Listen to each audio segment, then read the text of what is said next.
Thank you, Cahirla. Can I start off by thanking all members who contributed to this crucial debate, and indeed for my colleague for bringing forward to this. It's quite obvious listening to all the contributions that it's a very real issue in every one of our constituencies. And when you listen to the anecdotal evidence, we have cases and examples used here both this morning and last night of premiums doubling and tripling in some cases. The CSO has confirmed premiums are up 60% since the beginning of 2014 and 34% in the past 12 months.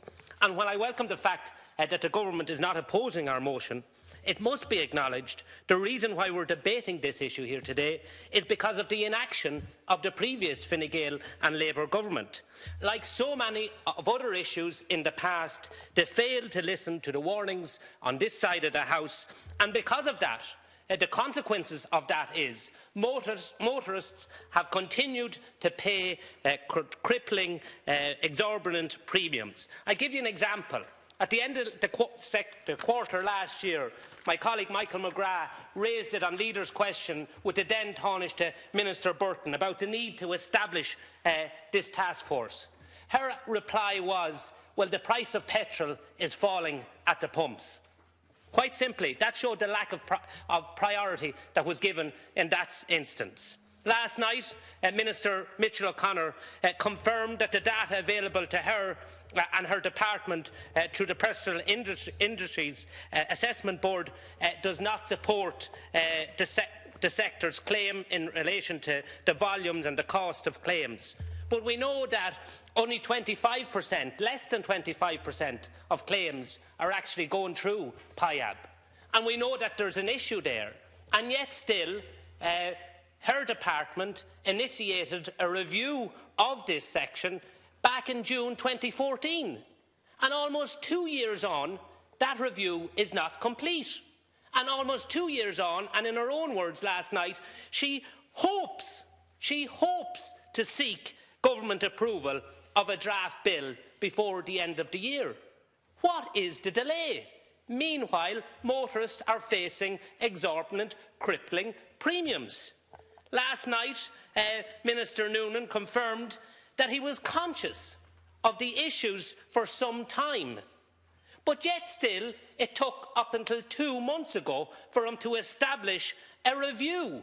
And it's quite interesting how the review has now all of a sudden become a task force. Because in reply to many of the parliamentary questions that my colleague Michael McGrath put forward, it was always a review. There was no mention of a task force. And I wonder, this review that has no clear time frame of when it has to report back, will it take the same length of time that the department is taking to review PIAB? Will we be here in 2 years' time waiting for the conclusions of the review? I wonder that. Simply, the time for procrastination is over. It's time for action. And yesterday, we as a party published a very comprehensive action plan to deal with the exorbitant cost of motor insurance. And one of the key pillars of that is the establishment of the Motor Insurance Advisory Board. And we're not talking about reinventing the wheel. We don't have to wonder, has this worked? Will it work? Because we have evidence that it has worked in the past. When it was established in the early 2000s, it significantly contributed to the reduction of premiums somewhere in the region of 40% between 2002 and 2013. And, you know, as someone has said earlier on, we're all very aware, and we've all been contacted by various representatives of the various different stakeholders saying it's not their fault. It's not our fault that premiums is rising. It's not the legal professionals' fault. It's not the insurances that are gouging on looking to increase their profits. While each stakeholder goes on and blames each other, it's the end user who is being crippled. It's crippling jobs. It's having an impact on the cost of living, on people's quality of life. And when you come from a rural constituency like mine, you don't have public transport. People need their cars to go to the shops, to go to work, to go to church, wherever they need to go. And at the moment, the cost of insurance is preventing people from having their cars. It's preventing people who have 2 cars from having a second car. So we can't wait for some in time frame that we don't even know of, when some review that all of a sudden has been ramped up to a task force is going to report back in terms of what needs to be done. The time for talk and debate is over. And Minister, you know, you finished off, and I wish you well in your new role, you finished off by saying you thanked the opportunity to the House to debate this important issue. We don't need to debate it anymore. We know what the issues are. What we need to do is we need to see action.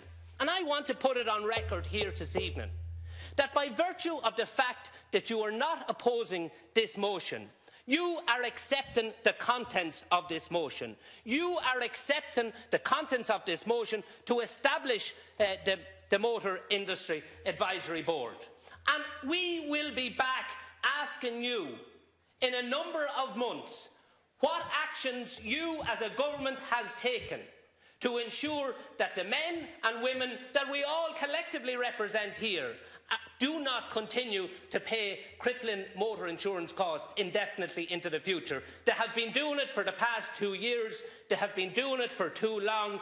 The time for that is over. The time for debating is over. The time for action is now. And we will be back to you. We will be back to you to ask what you have done before the summer recess in relation to the motion that it looks like is going to be passed in this stall here this afternoon. Thank you, Deputy.